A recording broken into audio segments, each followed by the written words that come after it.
Chapter 12. The burden of the word of the Lord for Israel, saith the Lord, which stretcheth forth the heavens, and layeth the foundation of the earth, and formeth the spirit of man within him. Behold, I will make Jerusalem a cup of trembling unto all the people round about, when they shall be in the siege both against Judah and against Jerusalem. And in that day will I make Jerusalem a burdensome stone for all people. All that burden themselves with it shall be cut in pieces, though all the people of the earth be gathered together against it. In that day, saith the Lord, I will smite every horse with astonishment, and his rider with madness. And I will open mine eyes upon the house of Judah, and will smite every horse of the people with blindness. And the governors of Judah shall say in their heart, The inhabitants of Jerusalem shall be my strength in the Lord of hosts their God.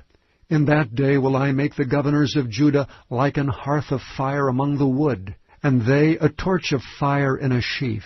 And they shall devour all the people round about on the right hand and on the left. And Jerusalem shall be inhabited again in her own place, even in Jerusalem. And the Lord also shall save the tents of Judah first, that the glory of the house of David and the glory of the inhabitants of Jerusalem do not magnify themselves against Judah. In that day shall the Lord defend the inhabitants of Jerusalem, and he that is feeble among them at that day shall be as David, and the house of David shall be as God, as the angel of the Lord before them. And it shall come to pass in that day that I will seek to destroy all the nations that come against Jerusalem. And I will pour upon the house of David, and upon the inhabitants of Jerusalem, the spirit of grace and of supplications.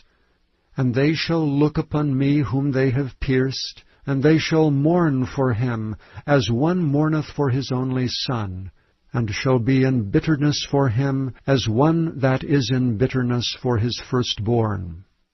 In that day shall there be a great mourning in Jerusalem, as the mourning of Hadad Rimmon in the valley of Megiddon.